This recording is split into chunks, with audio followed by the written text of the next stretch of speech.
Queer 20 is the annual celebration of 20 queer Indians who have made a mark in business, technology, and society. Today, we are joined by Dr. Ketki Ranade, who is the assistant professor and chairperson at the Center for Health and Mental Health at the Tata Institute of Social Sciences in Mumbai. Thank you so much for joining and talking to us. So, your field is gender, sexuality, identity. You've also written a book, Growing Up Gay in Urban India. As if we see the concepts in that book, you've dealt a lot with, queer children and the problems they face accepting their identity, their orientation. In general, if you could just walk us through what are the thought processes and the emotional turmoil that a queer child goes through before deciding to come out in a country like India. I mean, how much harm or pressure are we putting on our? Okay, so the book is, I have actually spoken to young people in their 30s, late 30s, early 40s. And I've done sort of a retrospective thing, getting them to look at their childhood, getting them to look at, their years, school years and so on. And how they sort of made sense of their gender sexuality. The book actually focuses more on sexuality. One of the things that I talk about in the book is about their childhoods. And as the title says, growing up gay. I'm just to give you a sense, and it's a very sort of a long, elaborate thing that I talk about in the book.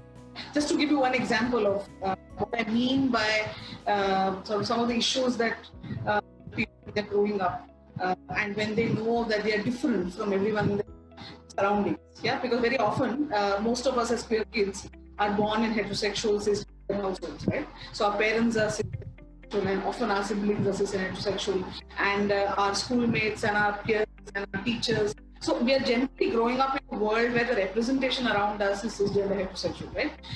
So for a child who is sort of getting sort of the mirroring that is happening, that is who am I, and what is being said to me, is very cisgendered and heterosexual, right? So if I am somebody who's seen as a girl, all the messages that I'm getting from the environment around me is how to be a good girl, right? Now, if that the whole idea of girlness is only not fitting, then how am I supposed to find language to say that? So what will happen is I'll probably keep resisting what I'm being told, to wear, or how I do my hair, or whether I should wear jewelry or my clothes or my play and all of that. But to say that to understand what this difference is, tend to have language for that difference, is something that where do I find that as a young person, as a child, right? What ends up happening with most queer children, which is one of the things I'm saying, is that because of this correction that is constantly there about what you should wear, or how you should be, how you should talk, how you should express yourself, who you should be attracted to. So as you're growing older, all your peers and friends are talking about, so all the girl groups are talking about the boy they have a crush on. But you have a crush on this best girlfriend, and you don't know what to talk about it, and how do you talk about it, and what do you say. So in that sense, it becomes then a sort of psychic struggle, which is lonely, personal.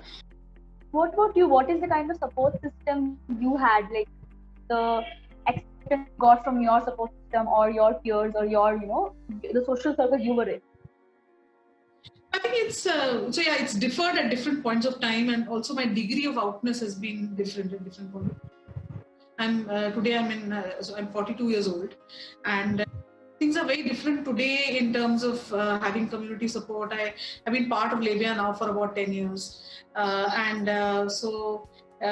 In my workspace also, I'm sort of out to quite a few people. There is more recently, in fact, I made changes in my website profile, and used the gender pronoun they. It's there now in my signature, and things. That's a much more recent thing. It is being different at different points of time. There have been times of complete no support, and like I said, that life is where you have absolutely, you believe that you're the only one.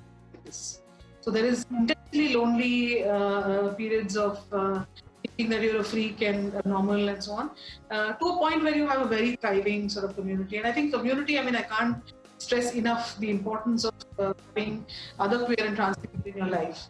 So I have been, I found the word queer much later in life, but I have for a very long time used the word gay for myself.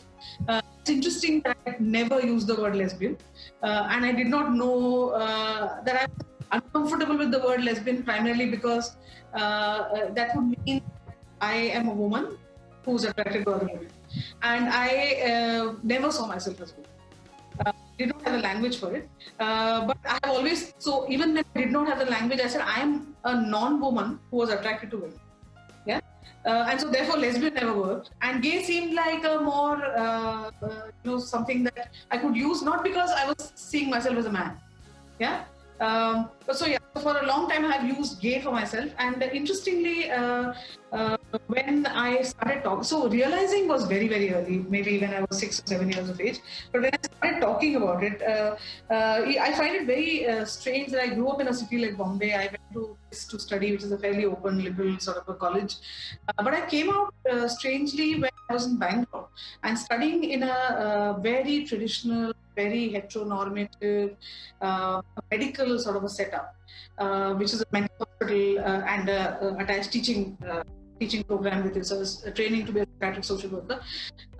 This was a place in those days, in the early 2000s, when this place was treating homosexuality. So would try and cure with using aversion therapy and so on. And strangely, it was in this what can be termed by any sense a homo-negative environment and homo-prejudiced environment. I first came out as a gay person to a friend in whom I found a safe space. So yeah, it is actually strange that it was being from a city like Bombay, going to a college like this. It was when I went much later, much more closed and much more hostile sort of an environment for queer. As an academician and a mental health social worker, what do you consider your own role to be in society towards empowering the LGBTQ+ community? Okay, so I'm going to respond to this in sort of two ways. One is that I'm part of a collective called Labia, which is a queer feminist LGBT collective here in Bombay. As a member of Labia, there are many engagements that we have with the community. So including, which may include sometimes addressing crisis calls and crisis issues that are happening in people's lives because their families are violent towards them, or because some issue is happening with neighbors or police and so on. So there could be that kind of stuff, as well as there is, engaging on the kind of laws that are being made in this country, and so engaging with those, whether it might be sort of street-based activism, writing about it, talking about it, writing to the government, try to engage with the government on some of these questions. So there is one set of work that is done. The other bit that I do quite a lot also as a student, educator, and practitioner of mental health sciences. And so I think that one of the roles I see for myself, and I in some ways see that this is like life's work, is to really make mental health systems respond better, respond more affirmatively to queer and trans people's distress. Yeah. So I think that queer trans people have like a huge sort of battle that they fight, that we fight on a day-to-day basis, and because of which we need support. We need community support certainly, but we may also need professional support. And I think to have professionals that are responsive and that are affirmative to queer and trans realities is one of the things that I feel is something I strive to work towards. I write about it, I do trainings. The thing is that you talked about in your book, going back to your book a bit, you talked about, there is this difference in the connotations of coming out in Western societies compared to Indian societies, and you use the term situated complexity. So if you could just elaborate on that concept. The situated complexity bit is to say that it may be possible for people to live out their relationships, to live out happy lives, while not really being fully out in their homes and in workplaces and in their the American gay idea about you have to come out at your home, then your workplace, and then your church, and then you're the real complete sort of happy gay man. Yeah? It doesn't have to work like that in the same way, and I'm saying that therefore these coming out models are very Eurocentric and American-centric. and our context and this context elsewhere might be so. Another this thing of situated complexity could be that we've had somebody who said that as a gay man, because I live at home doesn't mean I'm a depressed person. Yeah, a roaring gay life outside my home. Yeah, and with the real estate and all that, it makes sense that I stay in my parents' place. Many of them would say this that my free meals and I get taken care of, but I have a full happening life, which doesn't have to mean that I'm any gay or I am closet, unhappy, terribly depressed person. And the other thing also is that, like for women, for example, who are cisgender lesbian women.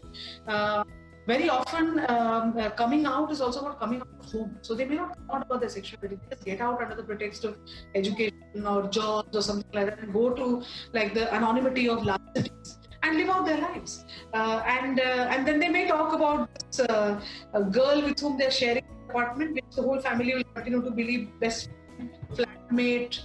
It's easy because money, gets shared, etc. And then you also get to talk about this friend you're taking a holiday and so on. So I'm just saying that this can be quite the language of coming out might be much more complex, and it might be about many situated things. And one of course big situation for us is compulsory marriage. Right? Everybody has to get married in our context, right? So very often people who do talk about coming out in the context of marriage.